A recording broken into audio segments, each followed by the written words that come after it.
Bienvenidos a esta actividad de Sociedad Civil en Red. En minutos nomás estaremos dando comienzo. Estamos esperando que se terminen de loguear los que están en sala de espera y ya damos comienzo a esta actividad de Sociedad Civil en Red.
Bueno, buenas tardes.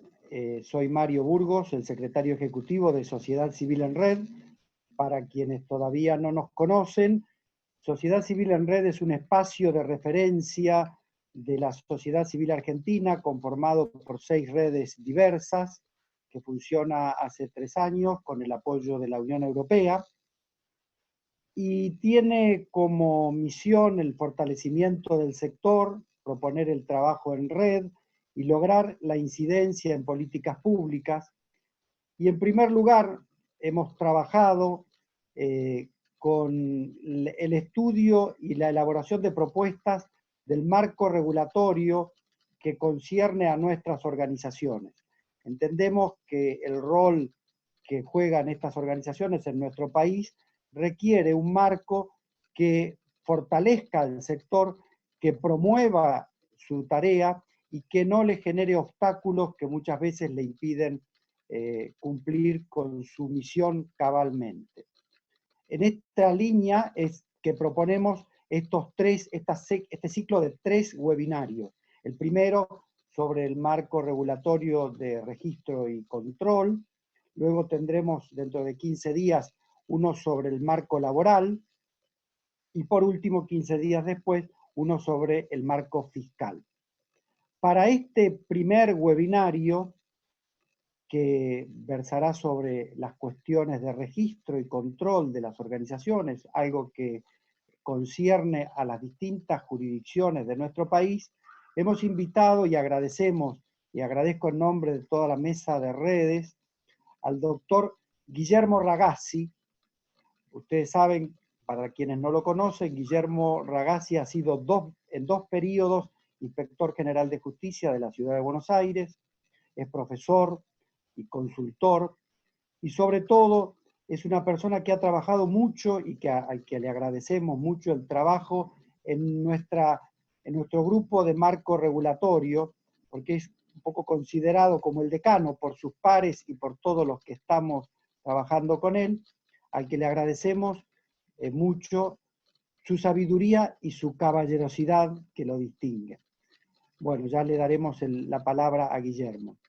También nos acompaña la doctora Verónica Sanz, abogada y notaria, que es la directora general de la Inspección Provincial de Justicia de la provincia de Córdoba.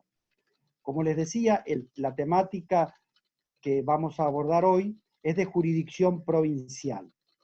Córdoba cuenta con un equipo de gestión provincial que ha hecho una énfasis especial en la modernización, en la digitalización y en el facilitar todos los trámites para que el ciudadano pueda ejercer sus derechos.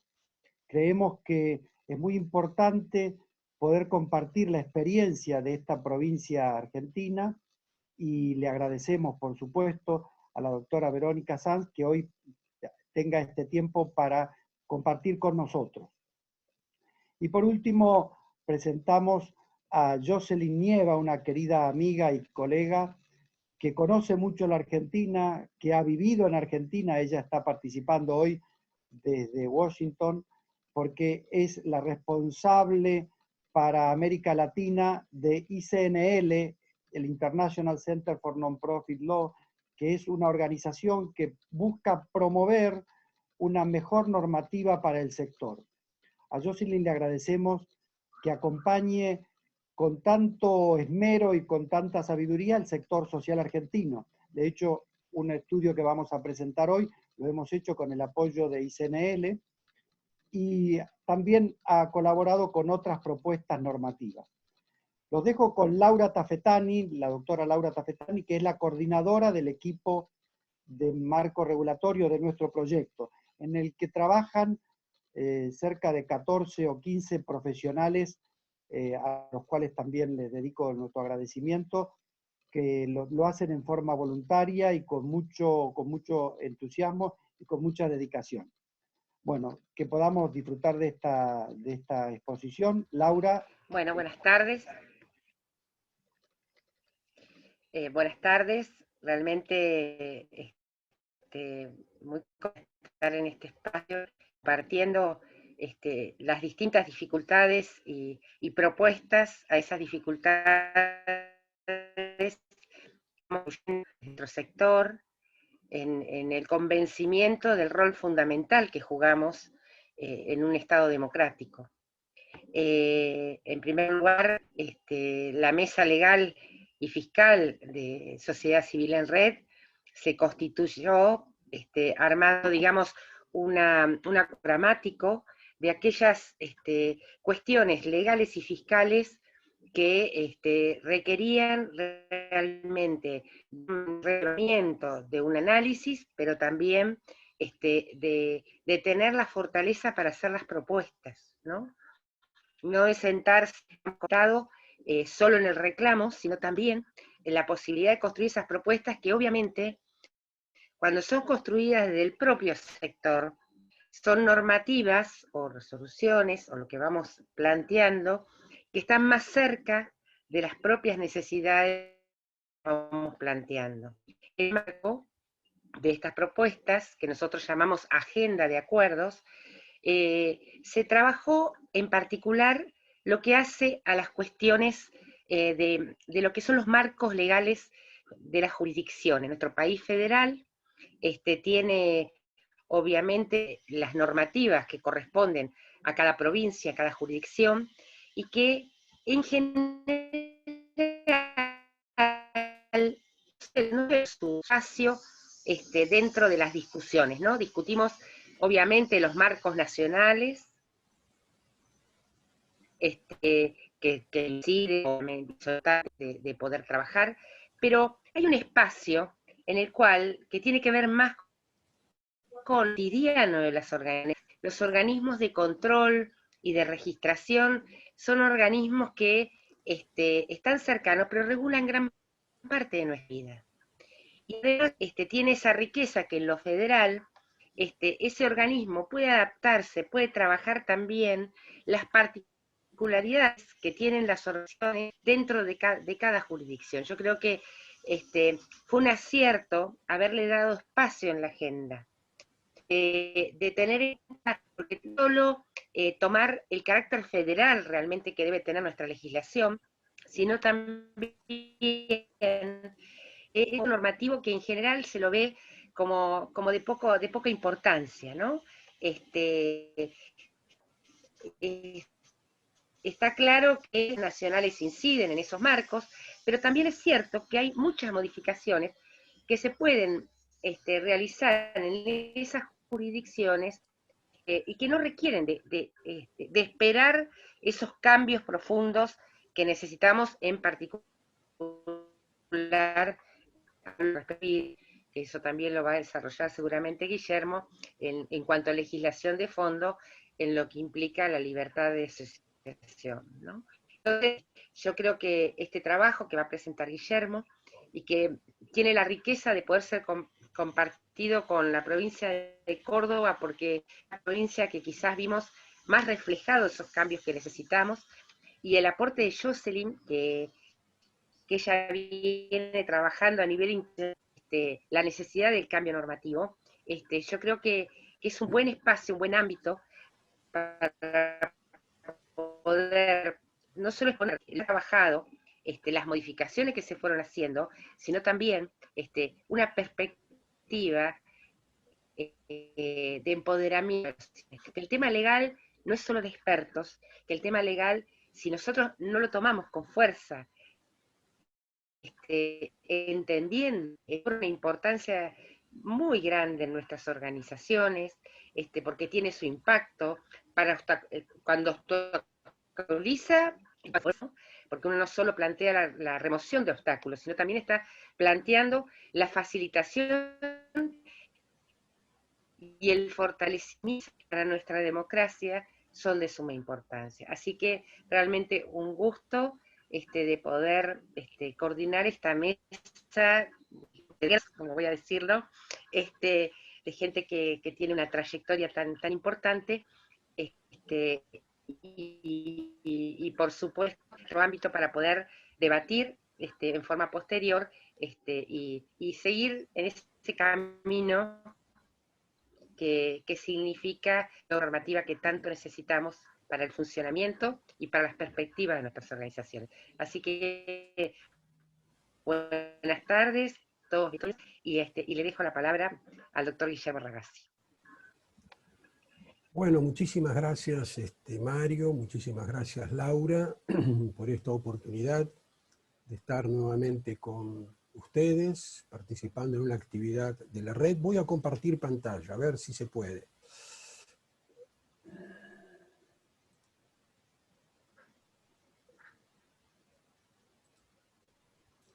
Ahí estamos, vamos a ver si podemos ampliar. Perfecto.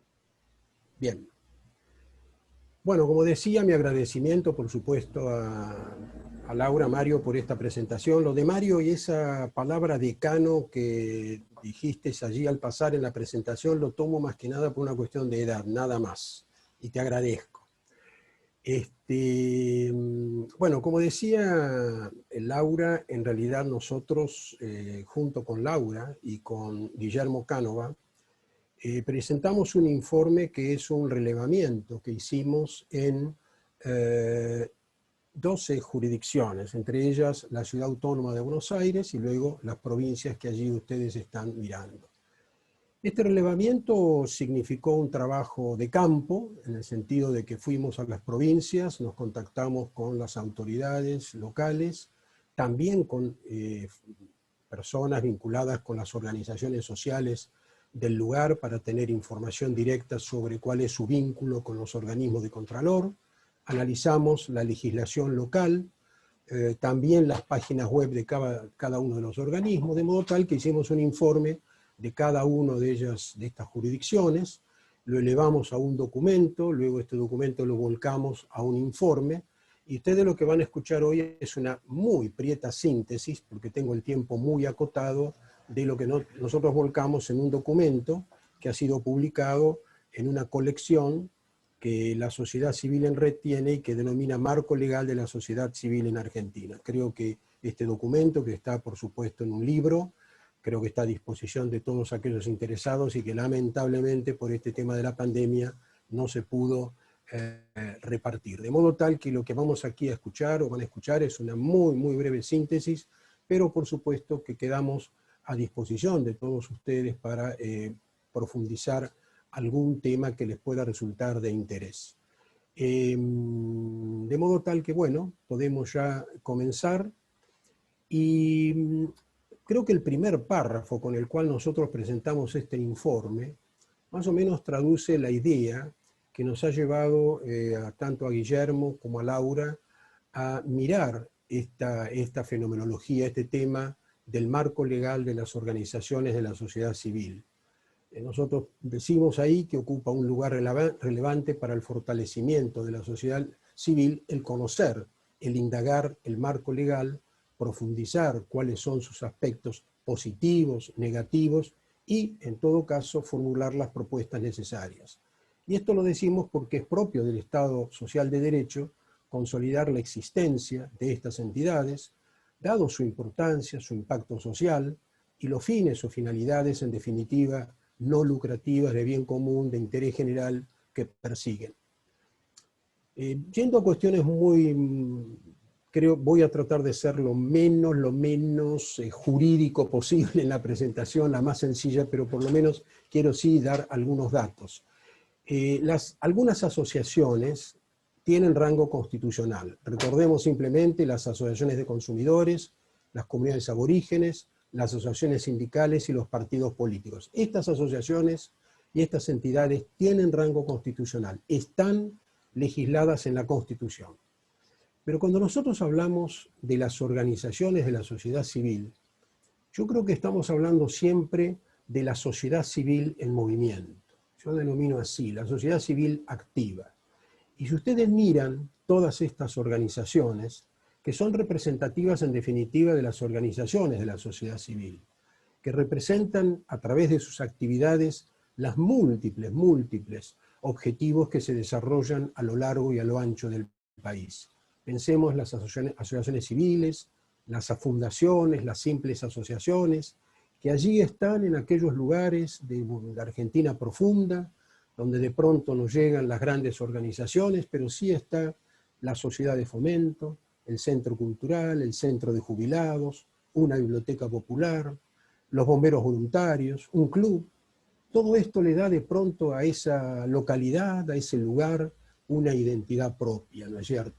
Y es lo que producen esas, como denominamos habitualmente, fuerzas vivas, lo que dan dinámica a todo esto. Piensen ustedes en la variedad de organizaciones que estamos aquí exponiendo, algunas reguladas en el Código Civil y Comercial de la Nación, otras tienen su legislación propia, y en este relevamiento hemos tratado todas ellas menos las cooperativas y las asociaciones mutuales, o asociaciones, digo bien, mutuales, que tienen sin duda sus características propias, su legislación propia, su perfil y idiosincrasia propia, y realmente el trabajo nos parecía demasiado extenso y además no fuimos comprometidos a ello, sino a la focalización de estas primeras tres que aparecen aquí. Otro tema vinculado con las asociaciones y con el derecho que nosotros como habitantes tenemos, y siempre yo lo instalo el tema, no porque voy a aludir a una norma en particular que es el artículo 14, sino porque creo que siempre la aproximación a la Constitución Nacional siempre es bueno hacerlo en todo ámbito y lugar. Yo siempre digo que a veces, más que pensar realmente en la reforma de la Constitución, quizás por allí es necesario, yo creo que de pronto podríamos comenzar todos a aplicarla. Y aquí hay un artículo que es central para nuestro tema y que está en el artículo 14, ¿no? El derecho de asociación. Hay otro derecho de la asociación en el artículo 43, pero me voy a referir en particular al 14, porque este asegura a todos los habitantes el derecho a ejercer, a asociarnos. Y la palabra asociación aquí ha sido interpretada en un sentido muy amplio. Es el derecho a participar de una asociación, de una persona jurídica, de una fundación, hasta incluso de una empresa, de una sociedad comercial, de una cooperativa. Y este derecho de asociación ha sido reconocido incluso por los tratados internacionales sobre derechos humanos. Lo encontramos en la Convención Americana de Derechos Humanos, el Pacto de San José de Costa Rica, lo encontramos en la Declaración Universal de Derechos Humanos. Incluso integra, yo les diría, el núcleo fuerte, central de los derechos humanos. Por allí entonces, y allí es que está precisamente en estos tratados internacionales. Ahora, obviamente que no es un derecho absoluto. Como todos los derechos que están en la Constitución, su ejercicio se va a dar conforme a las leyes que lo reglamentan. Eso dispone la Constitución. De modo tal que la legislación, sean leyes, decretos, resoluciones administrativas, ordenanzas, etcétera, van a reglamentarlo, pero la norma constitucional, el artículo 14, establece un principio clave en todo esto, que esta reglamentación no pueda alterar este derecho. Es decir, fíjense ustedes cómo la Constitución traza casi un círculo virtuoso perfecto. Asegura el derecho conforme a las normas que lo reglamenten, pero estas normas no pueden afectar ni alterar este derecho. A mí me parece que es clave, cuando nos aproximamos a la legislación, incluso en materia de asociaciones o de fundaciones, etcétera, tener en cuenta esto que hace un principio de libertad.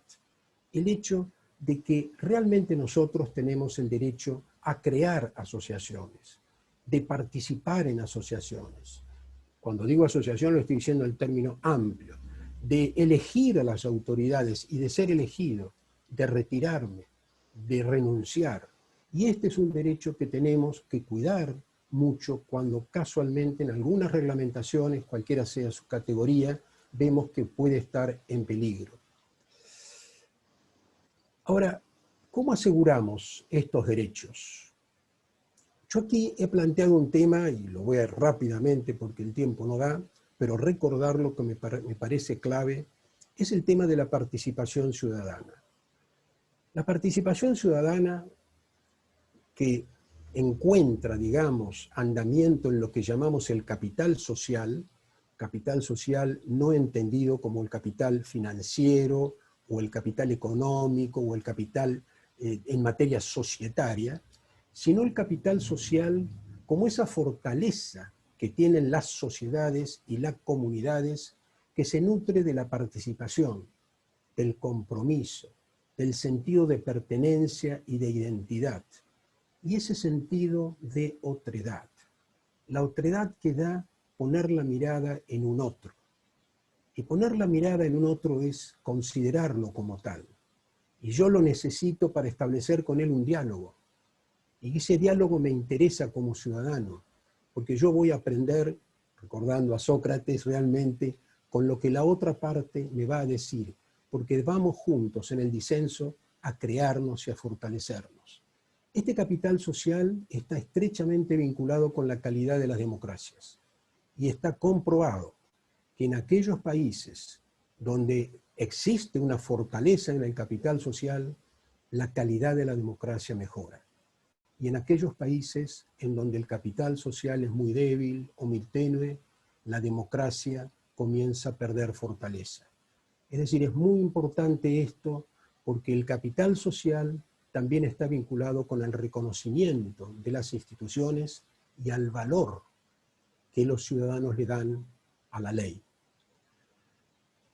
Por supuesto que la participación ciudadana la encontramos por varios lugares, uno de ellos de rango constitucional. Recordemos simplemente que hay dos normas, una que es el artículo 39 de la iniciativa popular y luego el artículo 40 que alude a la consulta popular, más llamada comúnmente referéndum. Estas dos figuras, que vendrían a ser algo así como especies de democracias semidirectas, se incorporaron con la reforma de la Constitución del año 1994.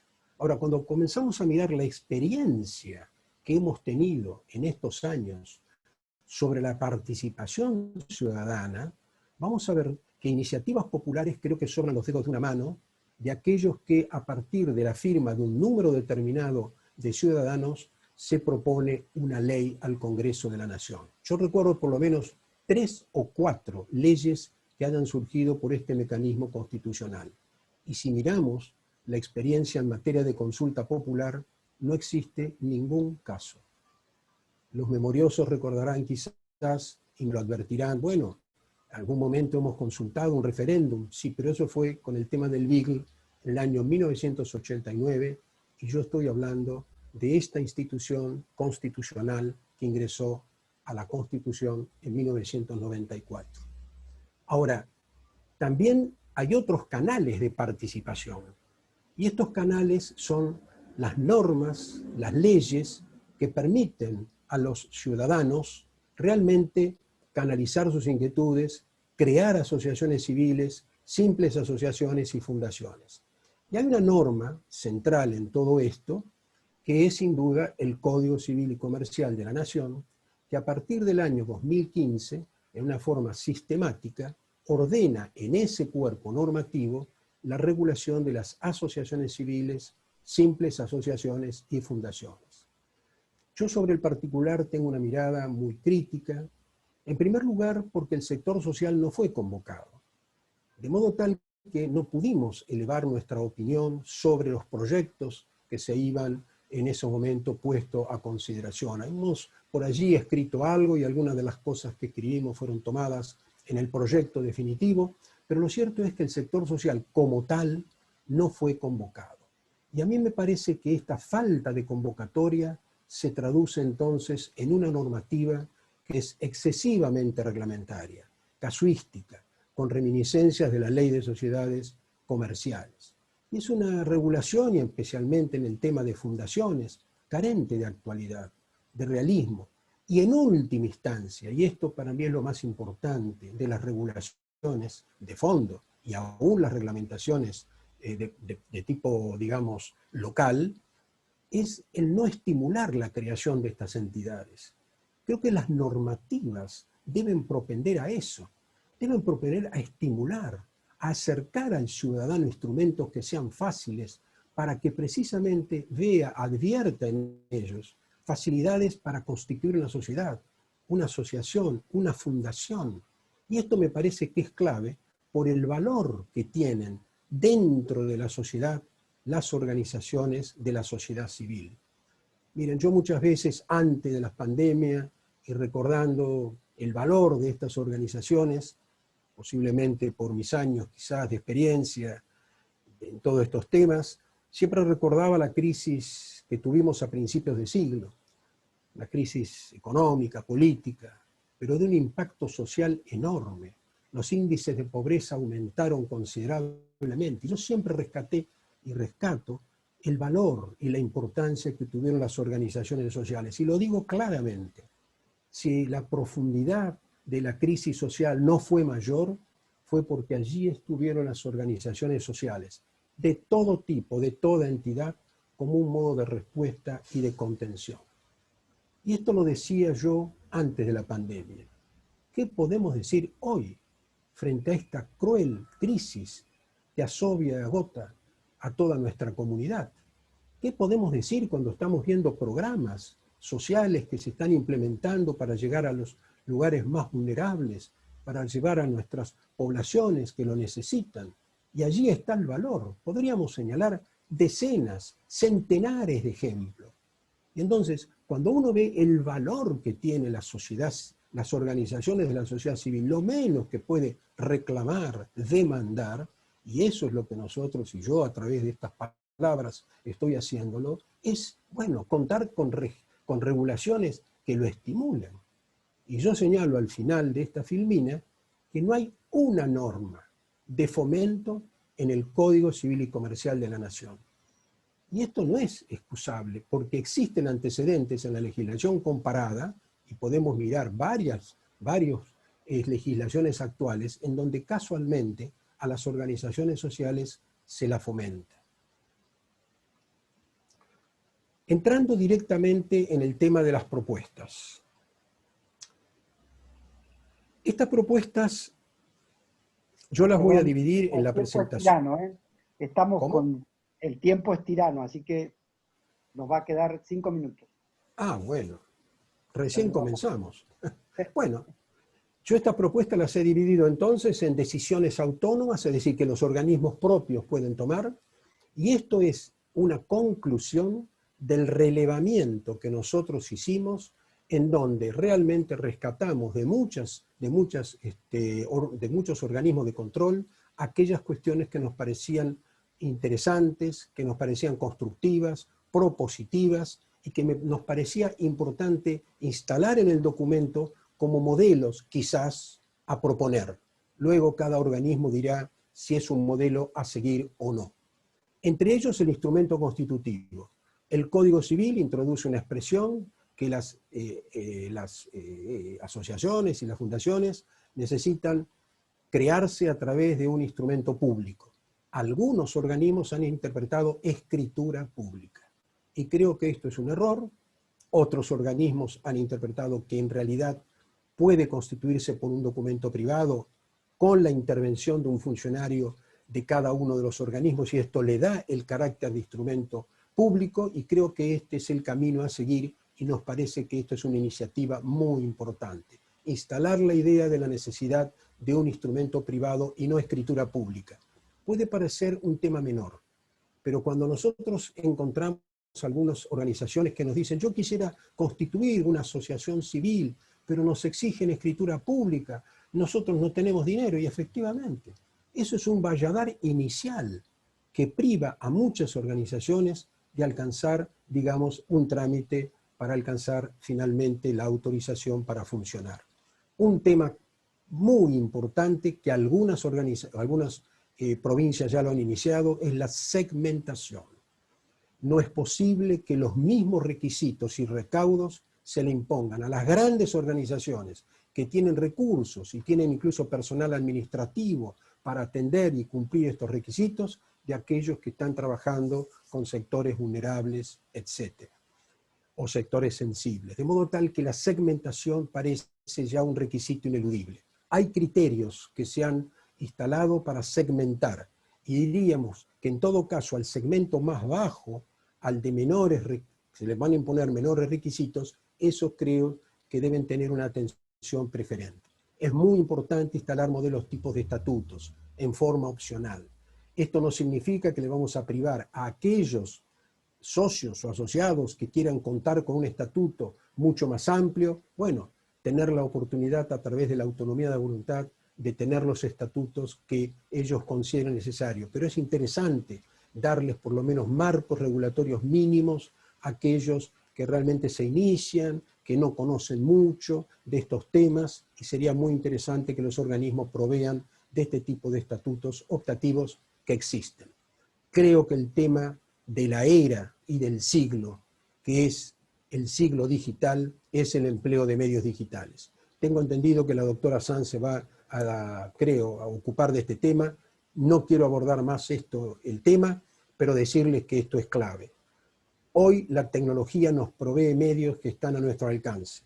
La tecnología no es un fin en sí mismo, pero nos genera instrumentos muy valiosos para hacer sencillo las cosas, de modo tal que atendamos esta problemática.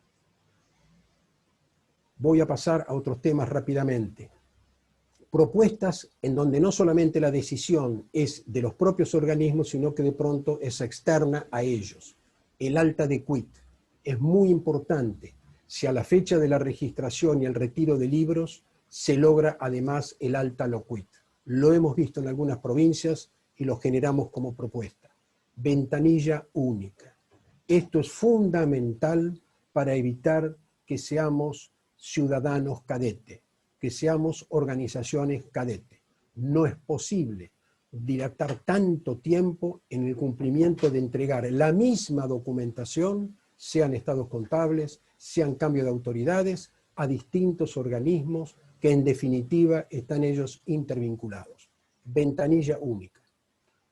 Registro Nacional de Asociaciones y Fundaciones. No sabemos cuántas existen en el país. Es muy importante conocer este dato y es muy importante que de una vez por todas pongamos en funcionamiento el Registro Nacional de Asociaciones y Fundaciones, que ahora está a cargo, por lo menos su implementación, del Ministerio de Justicia y Derechos Humanos.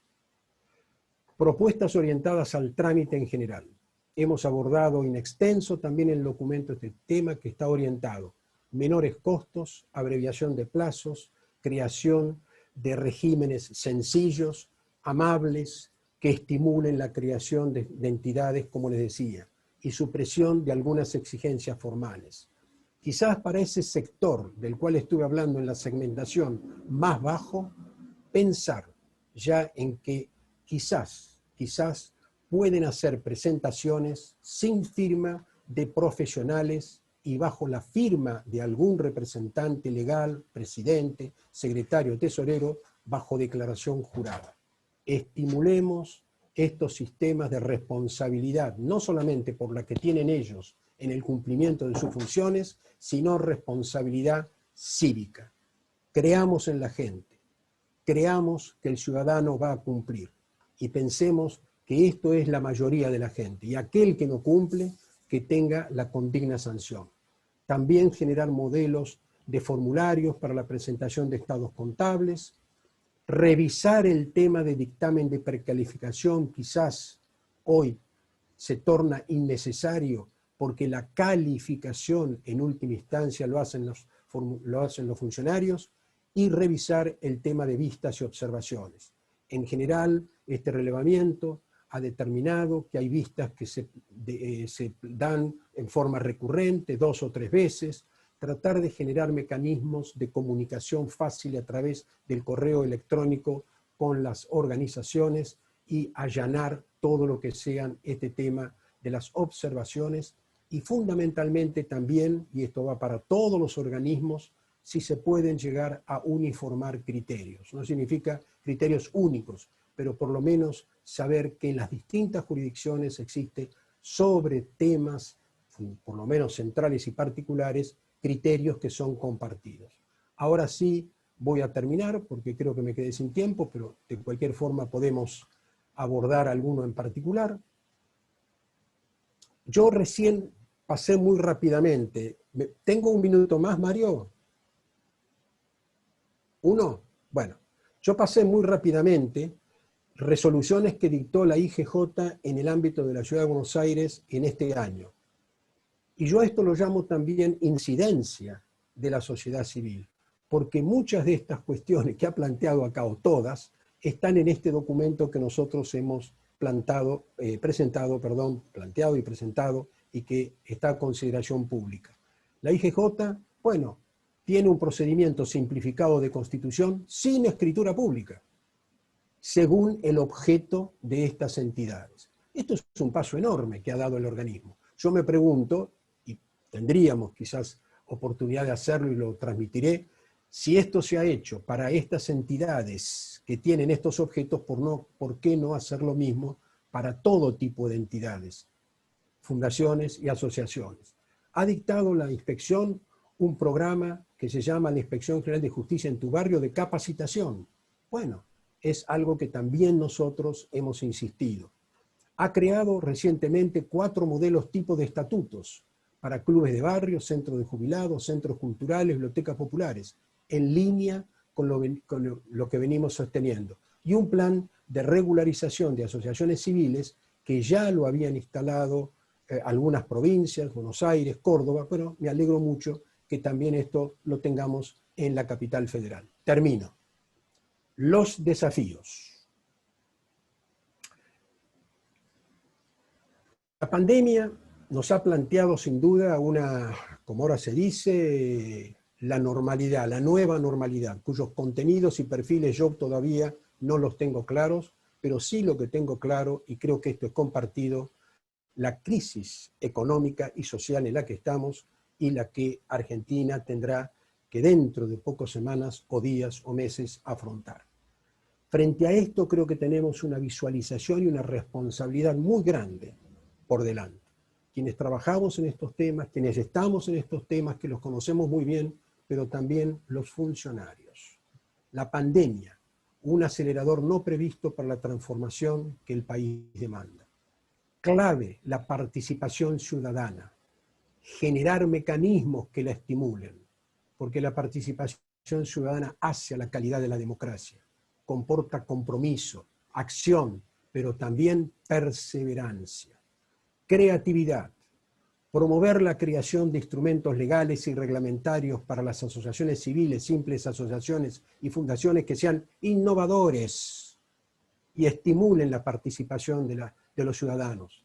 Argentina se caracteriza por los emprendedores, por los innovadores, por los talentos que son reconocidos en todo el mundo, el talento argentino.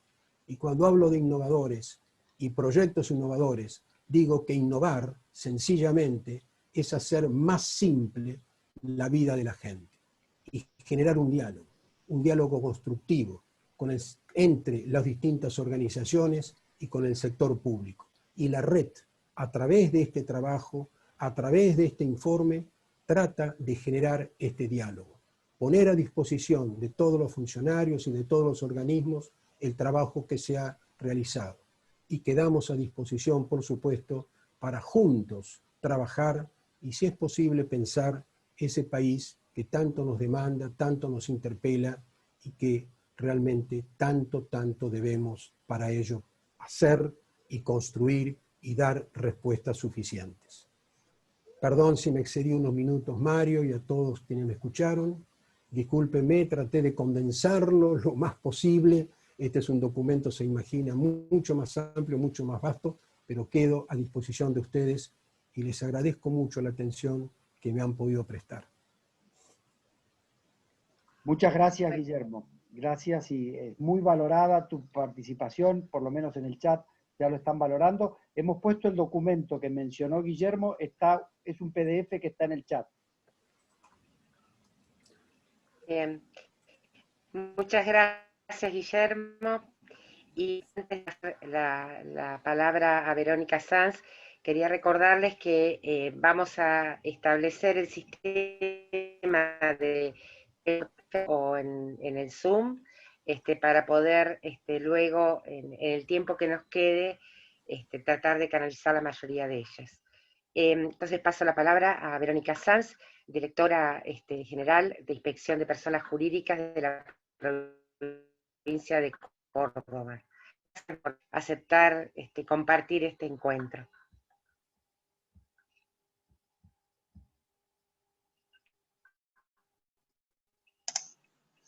Hola, buenas tardes. Muchísimas gracias, Mario, muchísimas gracias, Laura, y felicitaciones, doctor Ragazzi, por todo lo que viene haciendo y por sus aportes siempre.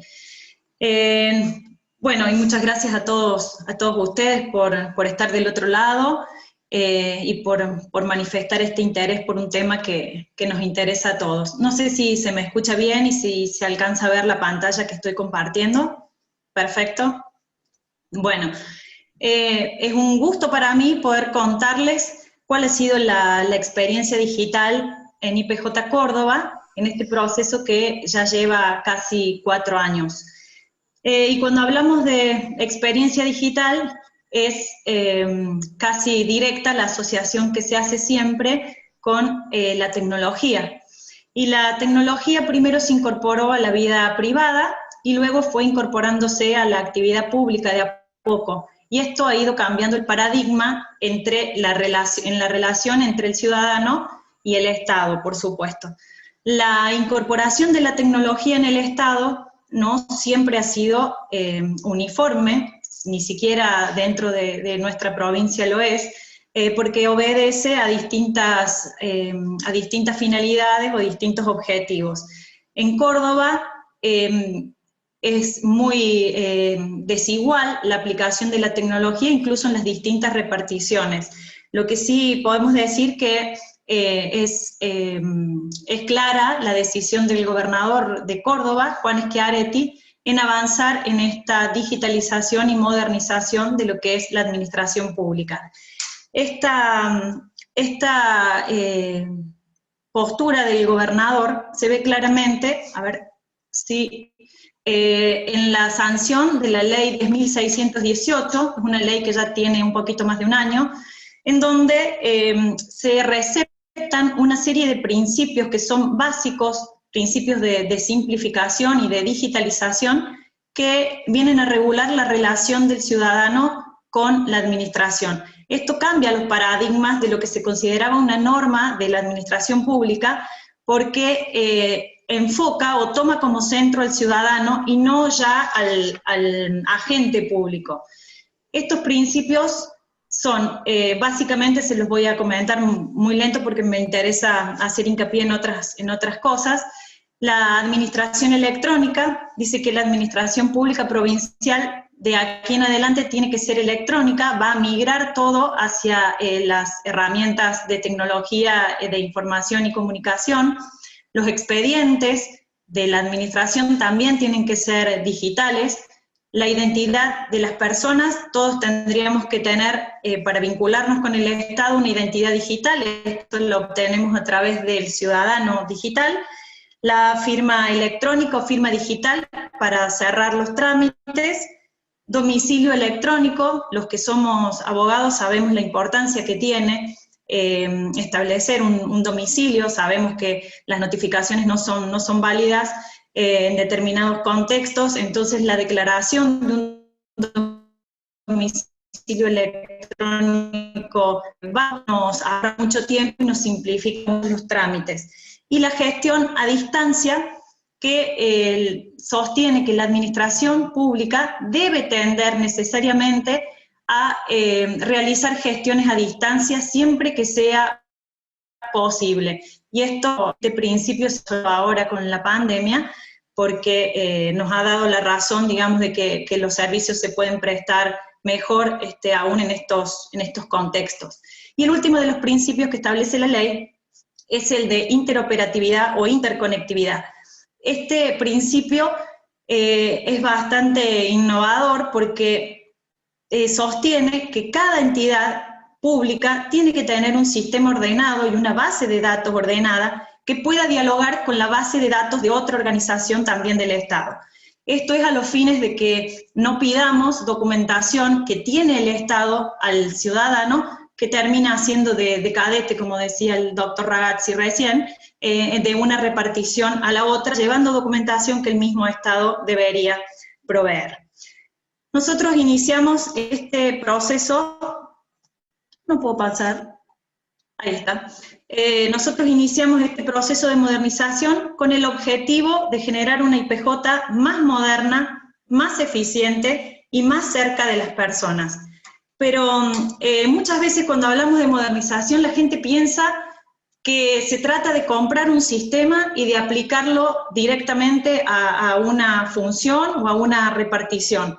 Y esto realmente no funciona así, porque incluso en la misma IPJ tuvo otros intentos de modernización antes y fallaron justamente por esto, porque se compraba o se adquiría un sistema que venía listo y trataban de acomodar el trabajo o las funciones que se hacían a ese sistema. Esto obviamente fracasó y no podía funcionar, porque la modernización es justamente adaptar, crear un sistema y adaptar las formas de trabajo, simplificando y haciendo de manera más eficiente los procesos. Y modernizar no implica necesariamente adquirir insumos, no necesita adquirir o contratar más personal, porque no tiene que ver con el aumento de cantidad de personas para trabajar en una determinada función, sino todo lo contrario. Modernizar es cambiar la forma de trabajo, es simplificar los procesos, es eliminar trámites, es hacer el trabajo de manera racional y recién ahí volcarlo al sistema. Y hago hincapié en esto del tema del personal, porque muchas veces cuando una repartición no funciona, lo primero que decimos es me falta gente, me falta gente. Yo voy a contarles lo que ha pasado en IPJ a raíz de este proceso de modernización, donde, no sé por qué no anda esta, donde claramente se ve la relación que hemos tenido entre agentes y resolución de expedientes a lo largo de los años. En el año 2018, que fue el inicio de mi gestión, teníamos 94 agentes. En esto no estamos contando ni pasantes ni becarios, son los agentes estables de la repartición. Teníamos 94 agentes y con la cantidad de ingresos que se tenía, me daba una ratio de 79 expedientes por agente resueltos en el año. En el 19 bajaron la cantidad de agentes porque por distintos motivos se fueron yendo y la contratación no está abierta. Se resolvían 127 expedientes por agente por año. En lo que va del 2020, estamos resolviendo un promedio de 168 expedientes con 74 agentes. Esto muestra que no es necesario incorporar recursos y el sistema, cuando está en marcha la modernización, funciona perfectamente con menos empleados. Los resultados son muy buenos con menos agentes. ¿Cuáles son los pasos que fuimos llevando adelante para pasar de esta IPJ analógica a esta IPJ digital? ¿Cómo fue esta transición? Lo primero que hicimos fue, como les comentaba recién, rediseñar los trámites. Nos sentamos y analizamos cada uno de los trámites que se estaban llevando adelante en IPJ y vimos si era necesario o no mantenerlo o si podía ser absorbido por otros trámites.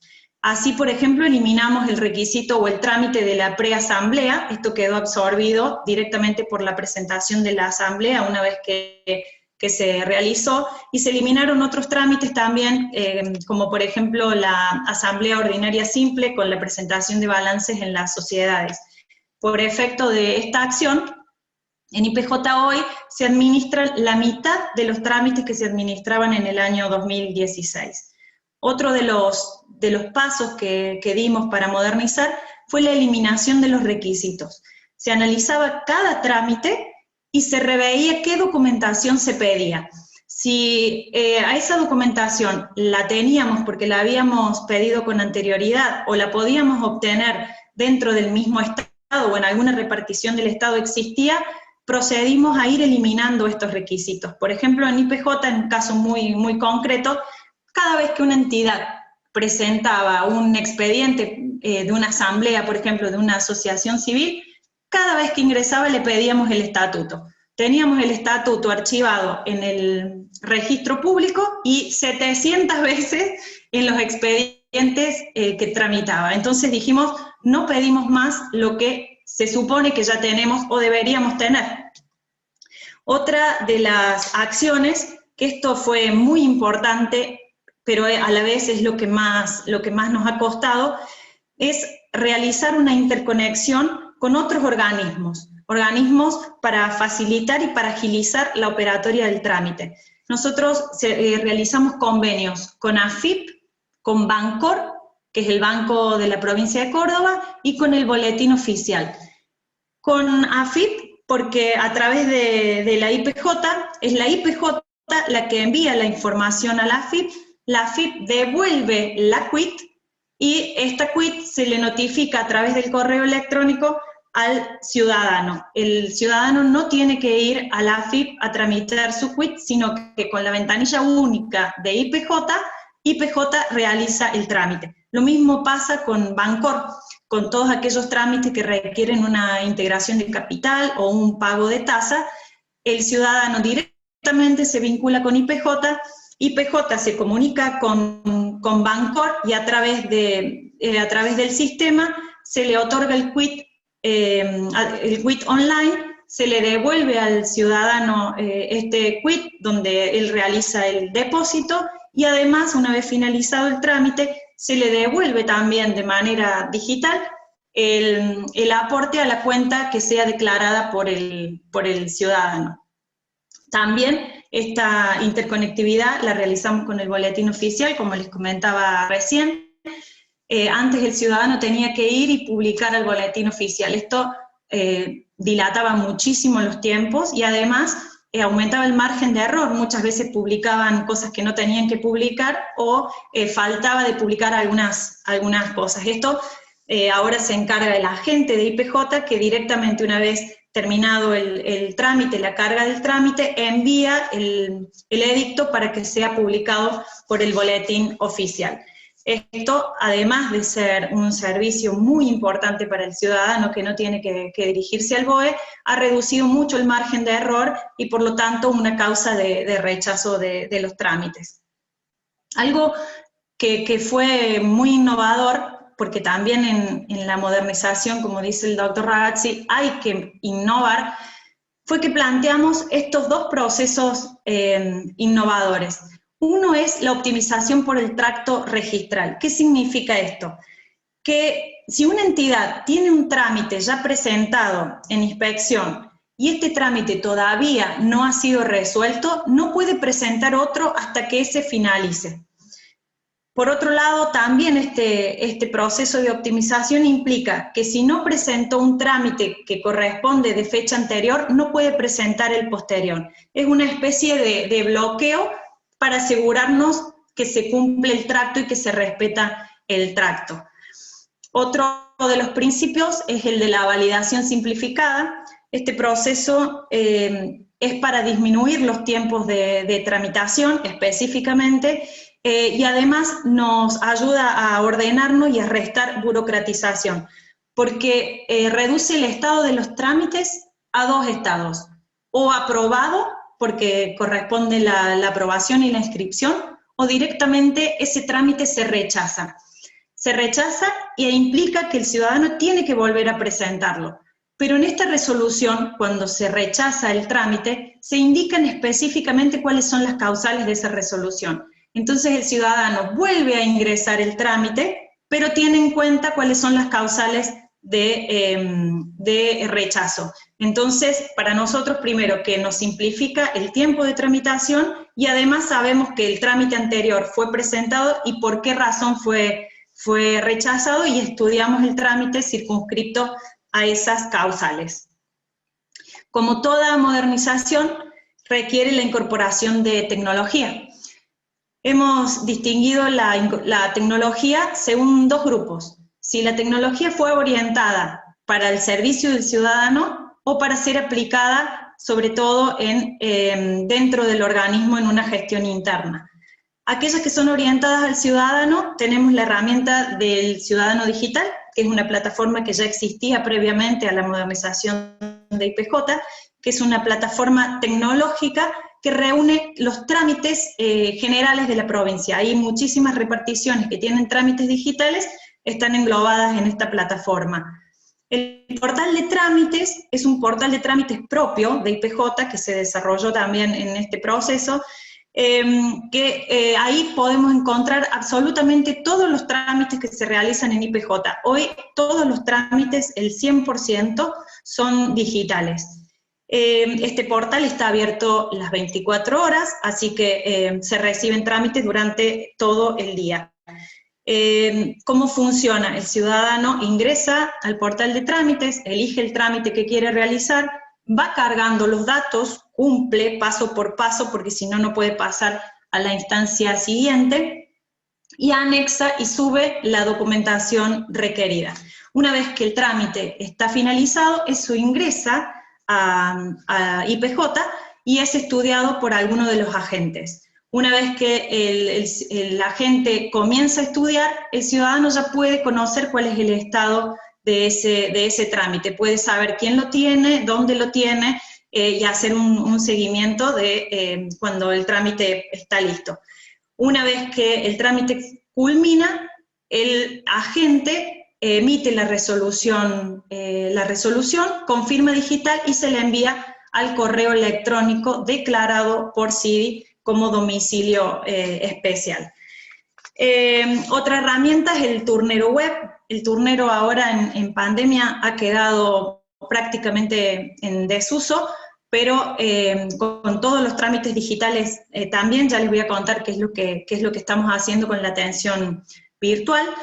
Ha quedado reducido solamente al retiro de documentación que ha quedado aún en papel, o sea que el turnero ya prácticamente en IPJ no lo usamos. La página web es muy importante en la modernización porque cuando se migra de un sistema presencial en papel hacia uno digital y no presencial, la página web constituye el primer canal muchas veces de contacto que tenemos con el ciudadano. Es el canal de información, el canal de consulta, es donde el ciudadano va por primera vez a saber de qué se trata el trámite. Ahí tenemos una guía completa de cada trámite que se quiere realizar, con las tasas, con los requisitos, con la documentación. Es decir, que nos esmeramos mucho en que esa página esté actualizada, e incluso hasta tenemos un lugar para comunicar las novedades de IPJ. También tenemos... Quedan 5 minutos. ¡No! Bueno, una página de Facebook donde nos focalizamos en la atención a distancia. El Facebook es a través de chat y videollamadas. Y la gestión interna, tenemos un centro de documentación digital, que es el repositorio único de documentación. Toda la documentación que va subiendo el ciudadano en el sistema se va guardando en ese lugar, y eso permite la vinculación después de los documentos, que permanezcan en el tiempo y que estén fácilmente accesibles por el agente. Y tenemos también un nuevo sistema de gestión interna que implica o que permite la informatización transversal de todas las áreas. También nos enfocamos mucho en mejorar la experiencia ciudadana. con IPJ tratamos de focalizarnos en que su experiencia con nosotros sea más amigable. Esto es lo que les comentaba de Facebook, que está muy enfocado en atender al ciudadano. Respondemos 495 chats por día en el mes de agosto. Nos focalizamos en brindar una mejor atención presencial. Brindamos capacitaciones también que son a los núcleos de actores claves como colegios de abogados, colegios de escribanos, organizaciones no gubernamentales, y nos focalizamos más sobre todo en esta atención a distancia a través de videollamadas que lo damos a todo el interior de la provincia y a Capital también. La transparencia en todo proceso de modernización es clave porque el Estado debe permitir conocer de manera completa sus actos y sus decisiones, de manera completa, de manera abierta. Esa documentación tiene que ser accesible y, por supuesto, oportuna. Cuando iniciamos esta gestión, si alguien quería saber el estado de situación de una entidad, esperaba meses, porque la documentación estaba en papeles, estaba desordenada y no se podía acceder fácilmente. Hoy, con la digitalización de la documentación del registro público, más que la documentación ingresa ya digitalizada, se accede de manera inmediata a conocer el estado de situación de asociaciones civiles y de sociedades. También se puede consultar los documentos registrales, es decir, los documentos que están registrados en el registro público, y el acceso a la información del registro público, hoy podemos decir que es un registro público. Como resultado de todas estas gestiones, vemos que la reducción en la tramitación de la constitución de sociedades por acciones ha reducido muchísimo, de 309 días, estamos ahora en un promedio de 5, y para constituir una asociación civil también se llevaba, aunque parezca increíble, 401 días hábiles para constituir una asociación en IPJ en el año 2017. Como siempre, todo proyecto tiene sus desafíos. El desafío con el que nos enfrentamos, que es uno de los más importantes, es la gran cantidad de entidades, de asociaciones civiles y fundaciones que tenemos en carácter de irregular. Algunas porque arrastran años de abandonos y desmanejos, otras porque no tienen estados contables y no pueden regularizarse, otras porque no tienen autoridades o tienen conflictos entre los mismos órganos.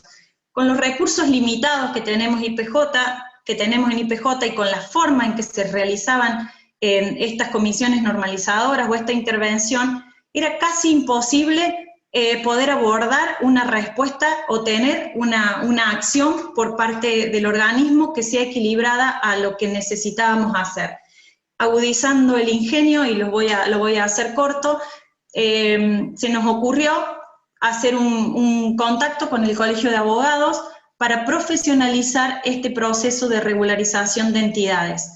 Se capacitó a los profesionales de abogacía que querían participar de este proceso, y hoy tenemos un proceso de comisiones normalizadoras o de intervenciones profesionalizados. Es un proceso que ya ha dejado de ser subjetivo, porque muchas veces dependía de la voluntad de la persona que estaba a cargo de la normalización, muchas veces tenía buena voluntad, pero no sabía cómo hacerlo y se prorrogaban indefinidamente las comisiones.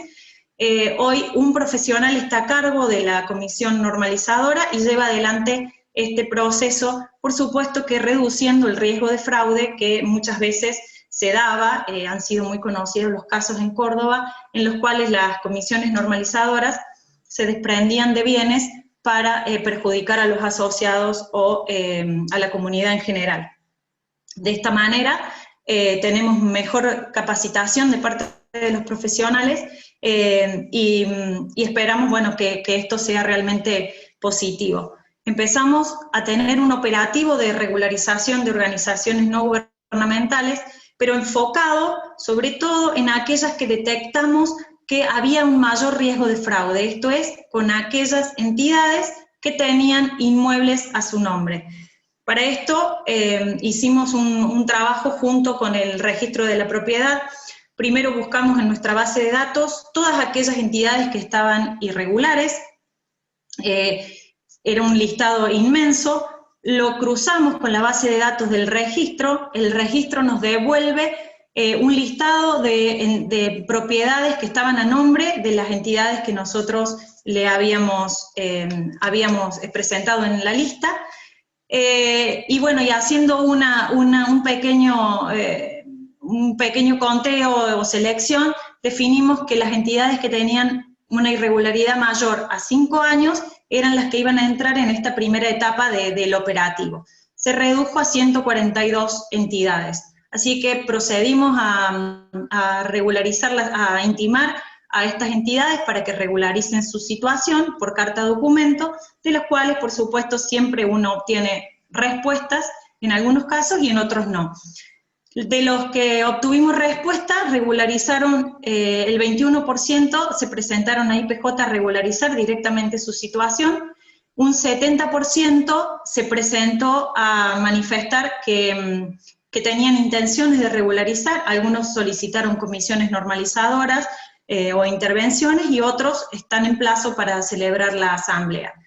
De estas entidades que no respondieron, enviamos inspectores para corroborar la situación registral y social de la entidad, y de ahí se definió que hay 8 entidades en condiciones de ser disueltas, porque se verificó que no cumplen el objeto social y que no desarrollan ninguna actividad. Esto viene tiene mucho que ver con el desafío que nos estamos planteando para adelante, que es fortalecer el rol fiscalizador de la IPJ, pero es tener un rol fiscalizador de manera organizada. Este es un desafío que, si bien está todavía en una idea, y es muy incipiente, y es lo que queremos abordar en los próximos meses, es que queremos desarrollar un rol más activo en la prevención y en el control del delito que se comete utilizando una persona jurídica. En IPJ Córdoba sostenemos que el camino no es la burocratización, no es solicitar más documentos, no es la papelización y tampoco limitar la autonomía de la voluntad. Lo que nosotros proponemos es explotar la información que proviene de los sistemas digitales y de la digitalización y de la informatización, aplicando la tecnología para procesar toda esa información y prevenir delitos. No es otra cosa más que agregar inteligencia artificial a esta inteligencia humana. Esto va a poner en vanguardia, obviamente, no solo a Córdoba, no solo de aquellos delitos que tienen trascendencia nacional, sino internacional, como el lavado de activos. Es una idea incipiente, pero sabemos que de esta manera vamos a poder prevenir el delito. Por eso nos pusimos en contacto ya con el Poder Judicial de la Nación, para conocer cuál es la operatoria de estos delitos, para conocer cuál es el patrón y para poder volcarlo luego con la inteligencia artificial, para lo cual también nos pusimos en contacto con el FAMAS, que es la Facultad de Astronomía, Matemática y Física, que tienen estos modelos de inteligencia artificial para poder volcarlos en la selección y en la elaboración de alarmas que nos disparen en qué casos tenemos que tener cierto cuidado o tomar alguna acción al respecto. Y por último, lo que tenemos como un desafío, que ya también lo estamos trabajando, es elaborar una nueva ley de IPJ, es reformar la ley 8652, que es una ley del año 98, es una ley que tiene criterios de tramitación viejos, obsoletos y muy burocrática. Sin embargo, no fue esto lo que nos motivó a abordar este desafío. Lo que más nos motiva es que en Córdoba tenemos una situación de bifurcación de tramitación de sociedades comerciales. Por un lado tenemos la sede administrativa, que es IPJ, donde se tramitan las sociedades por acciones, asociaciones civiles y fundaciones. Y por otro lado, tenemos la sede judicial, que es donde se tramitan las SRL, sus modificaciones, la Constitución y sus modificaciones, las sociedades colectivas, las sociedades comanditas por acciones, las rúbricas. Son numerosos los trámites que se realizan en sede judicial. Nosotros lo que queremos hacer con esta ley es pasar todos esos trámites de sede judicial a la órbita de IPJ. Para esto también vamos a abordar una reforma integral donde IPJ pueda tener este rol fiscalizador y desempeñarlo de manera inteligente, teniendo en cuenta la capacidad real del organismo y la capacidad potencial que está referida a la explotación de los datos que se obtienen a través de la informatización. Y sobre todo vamos a aprovechar esta oportunidad para profundizar y para tomar como herramientas todos estos principios que se establecen en la ley 10.618, que son los principios de modernización y simplificación. Vamos a acentuar todos estos principios de gestión a distancia, de tramitación a través de expediente digital, firma digital, etc. Creemos que con esta nueva ley vamos a estar un pasito más cerca de tener la IPJ que queremos tener.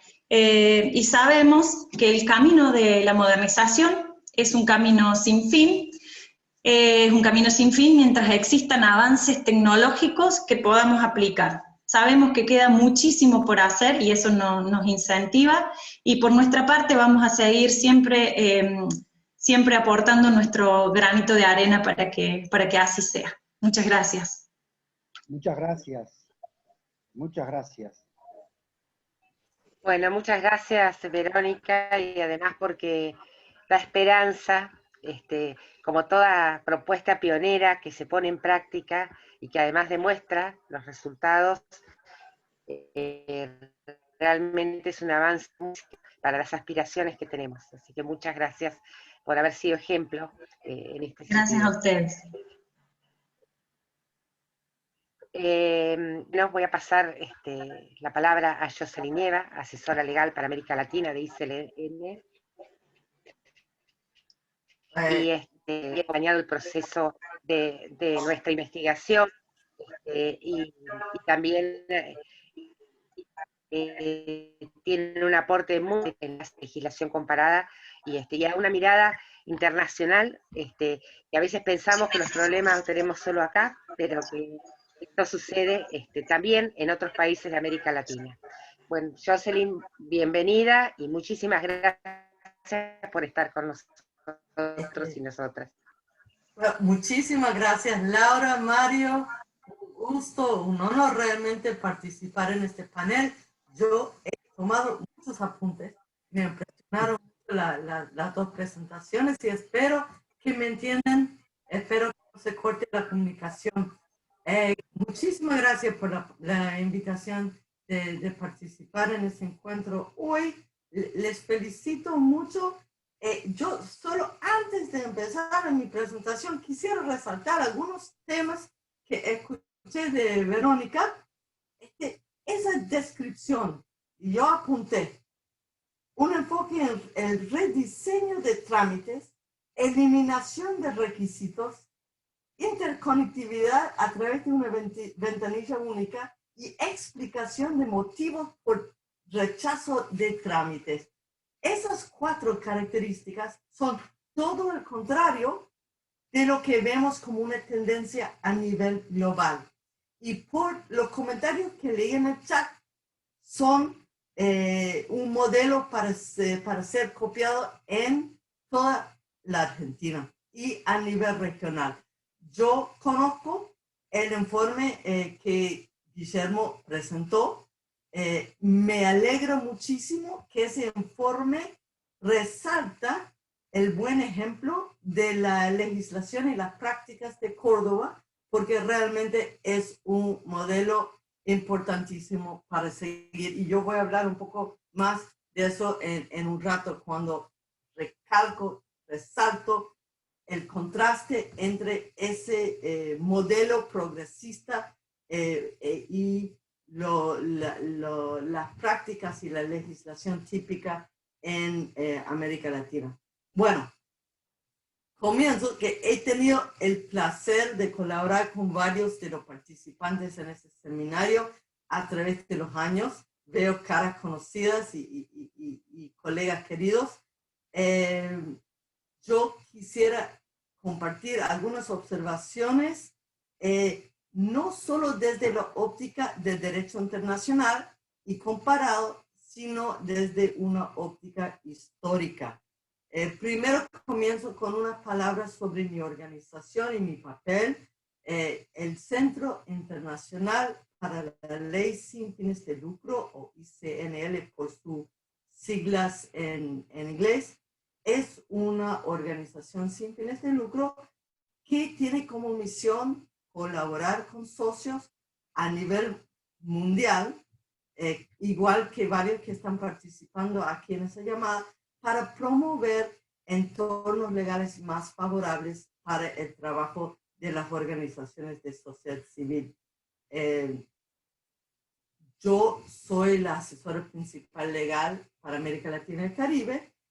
Tengo el gusto de haber colaborado con socios en Argentina y hasta la fecha casi 40 países en América Latina y el Caribe para promover reformas como las que se han mencionado aquí. Nuestros enfoques incluyen la libertad de reunión pacífica y expresión, pero principalmente trabajamos en el derecho a la libertad de asociación, incluyendo la participación en la formación de políticas públicas y el acceso a recursos financieros. Guillermo compartió su norte, que es la Constitución argentina, y la norte nuestra es el derecho internacional, el Pacto Internacional de Derechos Civiles y Políticos, la Convención Americana de Derechos Humanos y otros tratados internacionales que garantizan la libertad de asociación. Sabemos que toda persona tiene el derecho de asociarse libremente por cualquier fin lícito. Y el ejercicio de tal derecho solo podrá estar sujeto a restricciones previstas por la ley. Eso quiere decir que tiene que tener un fundamento en ley anterior a cualquier determinación y debe tener la especificidad necesaria para que todo el mundo entienda qué es permitido, qué es prohibido y qué es la consecuencia por una violación. Y tiene que ser necesaria en una sociedad democrática y eso implica proporcionalidad. No puede haber una sanción o una restricción desproporcional al interés del Estado protegido.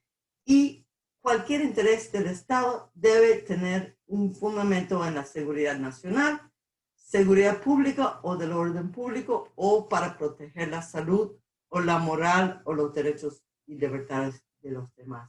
Mi interpretación favorita de ese derecho es emitida por la Comisión Interamericana de Derechos Humanos, que reconoce que todo Estado tiene el derecho, la autoridad de reglamentar al sector sin fines de lucro como cualquier otro sector. Pero respetar la libertad de asociación implica que no pueden impedir, retrasar o limitar la creación o funcionamiento de las organizaciones de la sociedad civil. Y cuando veo, por ejemplo, estadísticas que también anoté, 401 días para registrar una organización sin fines de lucro en Argentina, hay algunas cosas grises y algunas cosas blanco y negro. Podemos decir que una demora de 401 días para registrar una asociación no cumple con ese estándar de no retrasar, impedir o limitar el ejercicio de la libertad de asociación. ICNL ha colaborado con socios argentinos durante años para apoyar análisis de los marcos legales que regulan a las organizaciones sin fines de lucro en comparación con ese estándar que acabo de presentar y las normas y prácticas en otros países. Puedo destacar no solamente el estudio presentado hoy por Guillermo Ragazzi, sino también diagnósticos publicados por socios diversos con la participación amplia del sector civil. Por ejemplo, un estudio de ASIF que resaltó hace varios años el índice bajísimo, realmente alarmante, de Argentina, que solamente el 10% de las organizaciones sin fines de lucro en Argentina eran registradas formalmente. Y ese hallazgo fue confirmado en un estudio comparado de los marcos regulatorios de 6 países que ICNL publicó en el 2015 con la participación de 2 grandes investigadores, Guillermo Canova, quien participó también en el estudio junto con Laura y con Guillermo, y también Pedro Gesic. Y ese estudio comparado se enfocaba en 3 temas. Primero, las normas que regulan el ciclo de vida de las organizaciones de sociedad civil. Segundo, el acceso al financiamiento público. Y tercero, canales formales para la participación en la formación de políticas públicas. Y el resultado de ese estudio en esos 3 temas mostraba que el entorno legal para las organizaciones de sociedad civil argentinas era entre los menos favorables, junto con Bolivia y Panamá. Ahora, puedo compartir un ejemplo. Hacíamos una pregunta estandarizada que solicitaba de las organizaciones cuántos días tardaban entre entregar la solicitud para la personalidad jurídica y la aprobación. En Brasil ni entendían la pregunta. ¿Por qué ni entendían la pregunta? Porque en Brasil funcionan con un sistema de notificación. Una organización notifica al Estado que existe y es automático y con costos mínimos. Ahora, comparar ese resultado con el resultado de Argentina, que lamentablemente ese resultado, ese hallazgo de más de 400 días para registrar una organización, era típico. Y ustedes pueden ver por qué los resultados de Argentina se comparaban desfavorablemente con los otros países del estudio comparado. Así que ya ha sido diagnosticado con el estudio que se presentó hoy y con otros estudios, ha sido reconfirmado que la combinación de normas que regulan a las organizaciones de sociedad civil argentinas no conforman, por lo general, y aquí hoy tenemos un muy interesante un ejemplo de un marco regulatorio que habría que estudiar y replicar. Pero en general no conforma con el estándar internacional y queda atrás en comparación con marcos legales en otros países. Entonces, ¿cuáles son las lecciones que podemos sacar de las experiencias en otros países latinoamericanos y a nivel global? Yo voy a compartir algunas observaciones centrándome en 2 temas claves en el contexto del derecho comparado actual. ¿Ok? Espero que me entiendan, me escuchan, no hay problema. Mi castellano es claro. Ok. El primer tema en que voy a enfocarme es que sería difícil no hacer referencia al motivo por lo cual no nos hemos reunido hoy en Buenos Aires o en Córdoba como hubiera querido, sino que estamos en línea, y es por el tema de la pandemia de COVID-19, que y quisiera resaltar que esa pandemia ha puesto en alto, en mayúscula, resaltado, las vulnerabilidades del sector sin fines de lucro debido al entorno legal desfavorable para el sector a nivel regional y a nivel global. Guillermo Ragazzi resaltó el papel clave de las organizaciones sin fines de lucro en atender la crisis de la pandemia. Y el sector sin fines de lucro jugó un papel clave en otros momentos de crisis en Argentina, como por ejemplo la crisis financiera de 2001. Pero, ¿qué hubiera pasado? ¿Qué hubiera sido el impacto con un entorno legal más favorable para el sector civil? ¿No? Y yo voy a resaltar algunas lecciones, algunas conclusiones a nivel global, a nivel regional y global, debido que vemos que resaltan más en circunstancias de pandemia que antes. Primero, trabas para el reconocimiento legal, ¿no? Eso ha caracterizado el sistema legal, el marco regulatorio para las organizaciones sin fines de lucro en muchos países, en muchas provincias de la Argentina. Esas trabas resultan en problemas para acceder con la debida urgencia el financiamiento por parte del sector público o privado para atender situaciones críticas.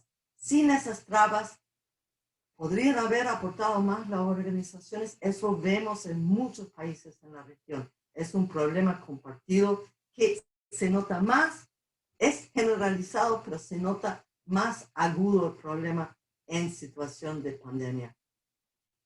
Otro tema, la falta de canales oficiales para la participación.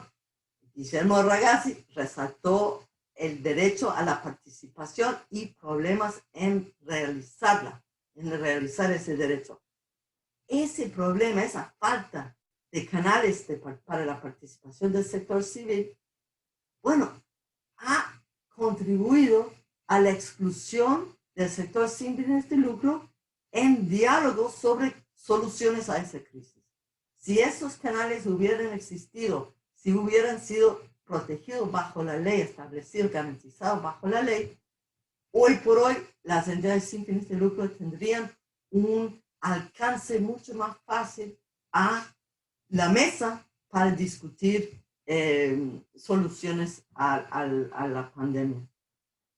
El tercer punto que quisiera resaltar es la falta de un tratamiento fiscal preferencial para incentivar a las donaciones caritativas y para canalizar con eficiencia los fondos públicos a organizaciones ya ubicadas en las comunidades, que están más cerca a los problemas, más cerca a soluciones. Si esa falta de tratamiento fiscal preferencial antes era un problema, ahora es mucho más problemático en condiciones de COVID. Y el cuarto punto que quería resaltar, que es una tendencia a nivel regional, es por un lado el desconocimiento del sector y por otro lado el desprestigio del sector, que caracteriza mucha la relación Estado y sector en muchos países, y ese desprestigio y ese falta de conocimiento de cómo trabajan, qué podrían aportar, influye en el hecho de que las organizaciones no han sido tomados en cuenta en momentos para brindar los permisos que se necesita para realizar trabajo para el bien público en una circunstancia de pandemia y emergencia, cuando el permiso para salir a la calle ha sido limitado. Bueno, todas esas tendencias han sido empeoradas debido a las medidas de emergencia, pero los problemas fundamentales en el entorno legal ya existían y todo eso debe servir como un llamado a la acción para reformas legales fundamentales, no solo en condiciones de emergencia, sino en el día a día, cuando recuperemos la normalidad. Bueno, afortunadamente hay algunas muy buenas prácticas en la reglamentación del sector en momentos normales y en momentos de pandemia, y hay herramientas muy útiles para analizar las medidas tomadas por los países y para luchar por reformas, para luchar por una voz, para luchar por la participación. Si están interesados en esos temas, los invito a participar en un diálogo regional virtual en Latinoamérica sobre los derechos de las organizaciones de sociedad civil, que va a tomar lugar el martes que viene a las 3 p.m. hora argentina. Yo voy a compartir mi dirección en el chat, pero si están interesados me pueden escribir, y si necesitan una invitación, si no han recibido la invitación. Y están todos cordialmente invitados para intercambiar experiencias y lecciones con participantes de otros países de la región. El segundo tema que quisiera resaltar es la reglamentación onerosa de las organizaciones sin fines de lucro a nivel global, debido a esa falta de conocimiento del sector por parte de entes reguladores, quienes sin ninguna evidencia están tratando a las organizaciones en general como un sector de alto riesgo para el financiamiento del terrorismo. Es un tema que ha sido un enfoque principal de ICNL y nuestros socios en los últimos años, y es un tema que considero, tal como mencionó Verónica, es un tema que debe ser prioritario para el sector civil argentino. El gobierno está enfocado en el enlace entre organizaciones sin fines de lucro y acciones ilícitas financieras, y por eso estimo que debería ser un tema prioritario para ustedes. Voy a compartir una historia con ustedes. Después de ese estudio que mencioné, ese estudio de 6 países, el estudio comparado del entorno legal para las entidades sin fines de lucro, colegas de Panamá, igual que colegas en Argentina, se pusieron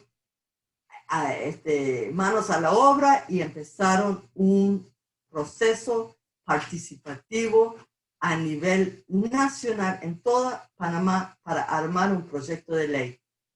Consultaron con sus colegas en todo el país, tuvieron diálogos con el poder legislativo y ejecutivo y armaron un proyecto de ley hermoso.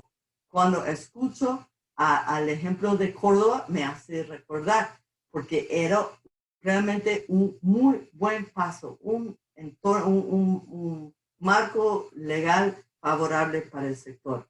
Ya estaba en la última etapa de su consideración, con la buena vista de muchísimos actores a nivel nacional. ¿Y qué pasó? Fue totalmente abandonado, se quedó en el olvido, y el gobierno impuso por decreto ejecutivo una norma nueva que era tan restrictiva, tan desproporcional, que les voy a dar un ejemplo. En Córdoba están haciendo todo lo posible para facilitar una dirección electrónica y trabajo electrónico de las entidades sin fines de lucro. En Panamá, esa nueva norma decía que si una entidad no reportaba un cambio de dirección, en 2 semanas se le suspendían su personalidad jurídica. Una sanción completamente desproporcional por una falta técnica de fácil corrección. Entonces, ese es un ejemplo de una tendencia que hemos visto a nivel regional, a nivel global. Una ola de normas restrictivas que imponían y imponen requisitos, el contrario de lo que escuchamos en Córdoba. En vez de eliminación de requisitos, duplificación, triplificación de requisitos. En vez de una ventanilla única, requisitos de informar a una entidad, otra y otra. Y en vez de la segmentación del sector civil que Guillermo Ragazzi mencionaba, tratan a todas las organizaciones en la misma bolsa como talla única. Bueno, entonces, nosotros vimos esa tendencia y nos juntamos en una coalición global de organizaciones sin fines de lucro y nos dimos cuenta que venían a raíz de un estándar de el GAFI, el Grupo de Acción Financiera Internacional, que indicaba en su recomendación 8, aplicable a las organizaciones sin fines de lucro, que las entidades son particularmente vulnerables al abuso por el financiamiento del terrorismo.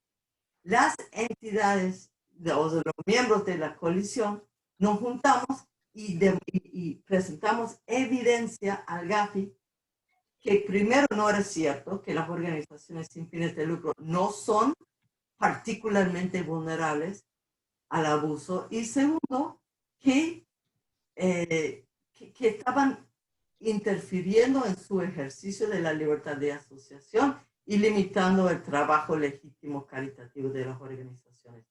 Y esa incidencia funcionó, y el GAFI cambió la norma para eliminar ese lenguaje de particularmente vulnerable. Y en su lugar, el GAFI establecía una nueva norma que decía que los estados deben conocer, analizar su sector sin fines de lucro para identificar un subsector de alto riesgo. Y ese subsector debe estar sujeto a medidas proporcionadas, focalizadas y a la luz o sea, conforme con el derecho internacional de derechos humanos. Y no solo eso, sino que el GAFI decía que esa designación de subgrupo de alto riesgo debería ser realizado en comunicación y en diálogo con el sector sin fines de lucro. Eso no ha pasado. Argentina no conforma con ese estándar. La mayoría de los países de América Latina no conforman con ese estándar. Nosotros venimos durante años incidiendo con el GAFI-LAT, que es la entidad regional de GAFI para la mayoría de los países de América Latina, y hemos logrado, a través de esa incidencia, a través de argumentos, principalmente utilizando el buen ejemplo del GAFI, ¿no? Y logramos que ellos aceptaron colaborar con nosotros en un estudio regional en 17 países simultáneamente para recaudar evidencias para demostrar realmente qué es el nivel de riesgo del sector sin fines de lucro de ser abusados por el financiamiento del terrorismo.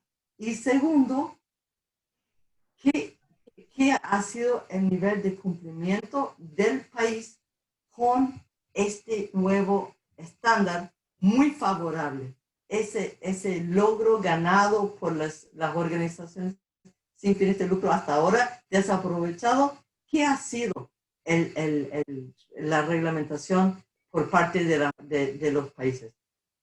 Ahora mismo hay una encuesta para medir. Ustedes tienen una voz, tienen poder para aportar. Si ustedes en las provincias que no son Córdoba están teniendo que entregar sus datos a una y otra entidad pública, si nunca han sido consultados, si está afectando su capacidad de realizar trámites financieros o sobrevivir en un entorno de pandemia, este es su momento, esa es su voz. Hay una encuesta, les instamos a participar junto con sus pares en 16 países más.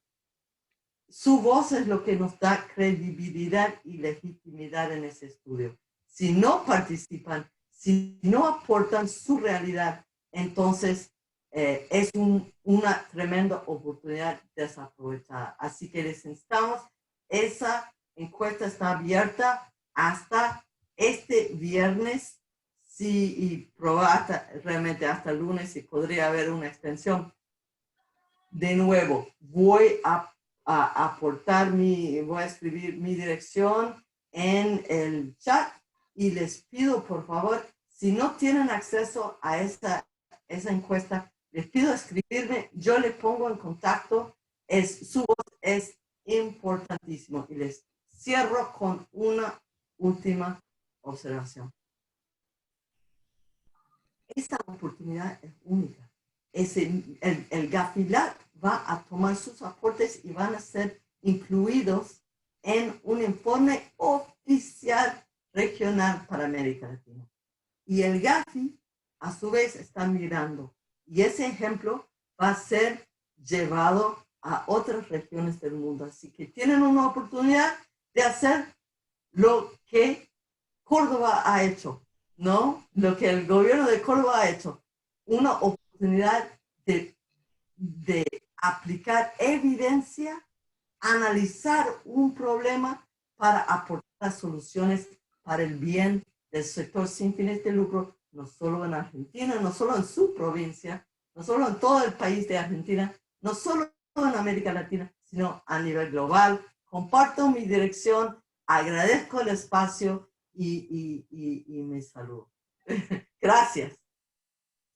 Muchas gracias, Jocelyn. Muchas gracias, Verónica. Muchas gracias, Guillermo.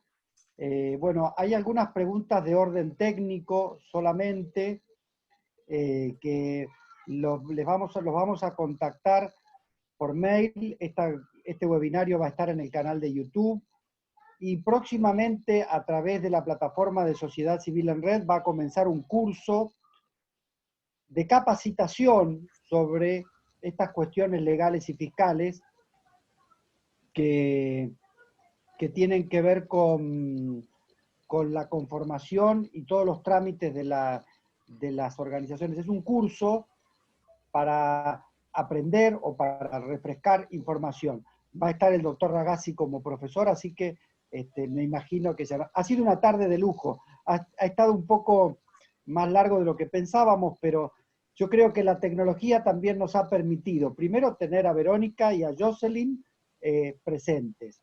Hay de la provincia de Misiones, de Corrientes, de Jujuy, de Salta, de Córdoba y de Neuquén, por lo menos los que yo conozco. Debe haber algún otro más, de alguna otra provincia más. Muchas gracias por participar. Los convoco dentro de 15 días a esta misma hora. Vamos a hacer un webinario sobre las cuestiones laborales.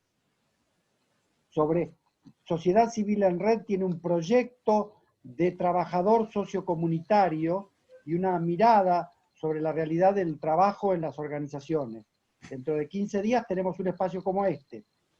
Río Negro también, me dicen que están. Y 15 días más, o sea, Mendoza también, muy bien. Y dentro de 15 días más, en 30 días, otra sobre marco fiscal. O sea que nos quedan 2 webinarios, sobre marco laboral y sobre marco fiscal. Anótense, miércoles 30 de septiembre, miércoles 14 de octubre.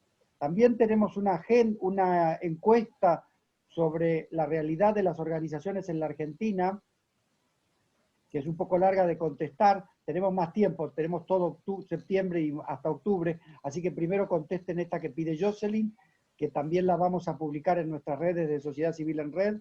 Jocelyn, la vamos a publicar mañana. Gracias. Y esta que es un poco más extensa, les pedimos por favor que puedan completarla. Lleva 15 minutos, tienen que tener información, pero como se ha visto hoy, es muy importante tener los datos del sector para poder trabajar en legislación. Y por último, bueno, nuevamente muchas gracias. La claridad de Guillermo Ragazzi es muy aprobada, muy aprovechada. La experiencia de Córdoba nos dice a todos que se puede pensar en un mundo mejor. Gracias, Verónica. Conocemos al equipo con el que trabajás. Un saludo también al ministro responsable de este área, a Osvaldo Giordano, y a Alejandra, a la doctora Torres, que han hecho todo este trabajo. Si no sé si has alcanzado a leer el chat, que todo el mundo se te quiere llevar para su provincia, ¿eh? Nos van a retar.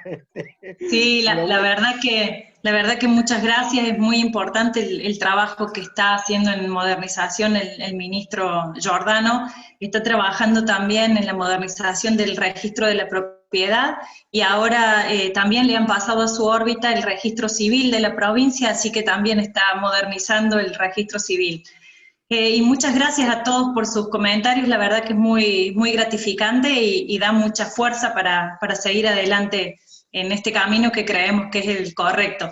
Y desde acá a disposición para lo que necesiten, cualquier duda, cualquier inconveniente que tengan con cualquier cosa que tenga que ver con lo que hemos hecho nosotros, acá estamos y cuenten con nosotros para lo que necesiten. Y yo Bueno, también gracias. agradezco, si me permitís, Mario, Sí, ¿me escuchan? Bueno, perfecto. yo agradezco mucho también las palabras que he escuchado y leído especialmente leído en el chat. Quería simplemente recordar, porque no sé si lo dije, creo que sí, pero lo quiero recordar nuevamente, que este trabajo, este informe que hemos hecho, lo que hemos presentado, lo hemos hecho con Laura Tafetani, con Guillermo Cánova y bueno, con todo un equipo, como bien señalado a Mario, que nos apoyó. Esto está dentro del programa de Sociedad Civil en Red para consolidar la democracia. Contamos con el apoyo del Centro Internacional para la Ley del Sector Social No Lucrativo, habló hoy Jocelyn sobre el particular, y también hemos contado con la colaboración de la Agencia Sueca Internacional de Cooperación de Desarrollo. Yo quería decir esto porque no es frecuente encontrar apoyos de esta naturaleza y que estimulan realmente para quizás llevarlo el día de mañana a las otras 12 provincias que nos faltan de las 24 jurisdicciones. Como vuelvo a repetir, solamente hemos hecho un relevamiento de 12 nada más. Así que una vez más, Mario, a todos los que han participado, Laura, bueno, Jocelyn, Verónica, muchísimas gracias. Bueno, gracias a Jocelyn, por supuesto, que siempre nos acompaña y siempre está disponible para dar su mirada regional e internacional. Gracias a todos, también a Guillermo Cánova, que lo hemos nombrado, ahí lo veo conectado. Gracias, Guillermo, también por ser uno de los pioneros en este tema aquí en la Argentina, en el estudio, ¿no?, de estos casos. Bueno, les recuerdo, dentro de 15 días, el miércoles 30, vamos a hablar sobre las cuestiones laborales. Y el miércoles 14 de octubre sobre las cuestiones fiscales. No se pierdan los próximos capítulos. Un abrazo a todos y muchas gracias. Por este mismo canal. Muchas gracias. Gracias, buenas noches. Hasta luego, gracias. Abramos el micrófono de todos los que quieran saludar. Gracias. Gracias, muchas gracias. Muchas gracias. Gracias. Un aplauso a los expositores. Muy lindo, gracias. Gracias. Muchas gracias. Hasta pronto, hasta pronto. Gracias, Teresa. Gracias. Saludos. Gracias, muchas gracias. Miren qué lindo, qué federal. Qué federal. Estamos desde Misiones hasta Neuquén, Mendoza. Qué bueno. Carajo, Qué bueno. Son San Luis, las cosas de la tecnología, ¿no? Sí, Muchas verdad, gracias. Hubiera preferido estar en Buenos Aires. No, pero nosotros no hubiéramos podido estar porque nos queda muy lejos. Claro. Sí, desde Palpalá, Jujuy, difícil llegar allá. Claro. Palpalá, qué bueno, Sí. saludos. En esta Palpalá. beneficia. Bueno, no, ojalá está también por allí Ingrid Carretero, que es funcionaria